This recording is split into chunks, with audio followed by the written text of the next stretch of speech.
त्या खालोखाल तामिळनाडू 27 लाख, जाऊ द्या उत्तर प्रदेश 25 लाख, कर्नाटक पश्चिम बंगालचा जीडीपी 25 लाख, बाकी ठीक आहे, छोटे छोटे आहेत ते.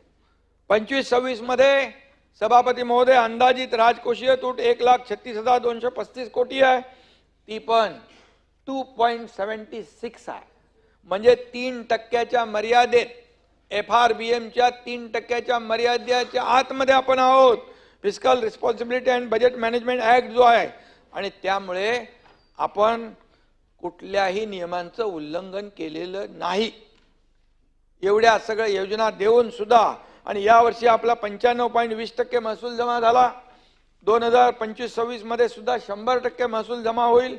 त्यामुळे टेन्शन घेण्याचं कारण नाही. सगळं व्यवस्थित चालेल. राज्याची अर्थव्यवस्था चांगली आहे आणि ती सांभाळायला राज्य सरकार सक्षम आहे. कारण शेवटी या राज्यात इन्फ्रास्ट्रक्चर प्रोजेक्ट सगळ्यात जास्त आहे देशामध्ये. त्यामुळे इन्फ्रा प्रोजेक्ट ज्या राज्याचे जास्त, त्या राज्याची प्रगती होते.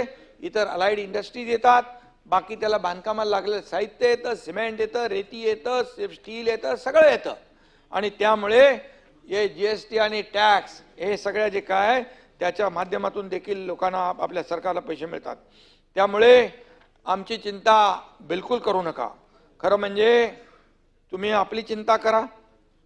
रोज तुम्ही आरोप करताय, रोज अडीच वर्ष झाले, आता नवीन सरकार आलं, लोकांच्या न्यायालयाने लोकांनी देखील दाखवलं, शिक्कामोर्तब केलं, कोण काय कोण काम करणारे आहेत, कोण घरी बसणारे आहेत.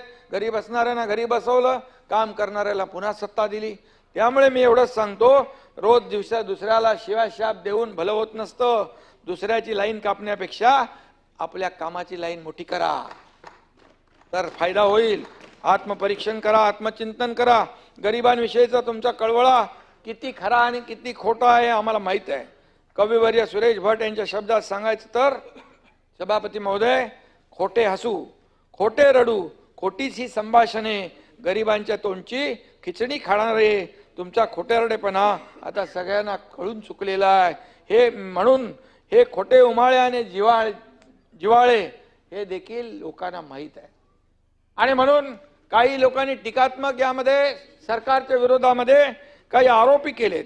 आमच्यामध्ये वाद होतील, फूट पडेल, यासाठी काही लोक, मगाशी म्हणालो मी, देव पाण्यात बुडून ठेवतील. पण अंबादासजी, तुम्ही वैयक्तिक नका घेऊ, तुम्ही तसे समजदार आहात.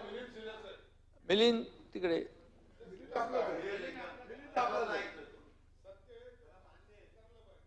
सत्य स्वीकारलं पाहिजे. सत्य हार सकता है लेकिन परेशान नहीं हो सकता है. परेशान हो सकता है, पराजित नहीं हो सकता है. जो हम तक पहुंच नहीं सकते वो हमको क्या गिराएंगे. तो हमसे दुश्मनी करने के पहले अपना कद ऊंचा करो, बराबरी होगी तो ही मुकाबले में मजा होगी. तो पहले विचार से बड़े हो जाओ, मोठं मन ठेवा. मला असं वाटलं की विधानसभा निवडणुकीमध्ये सपाटून मार खाल्ल्यावर विरोधक चिंतन करतील आणि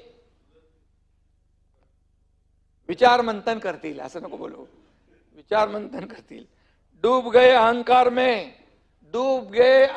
में कई सारे, अब तो सुधर जाओ प्यारे.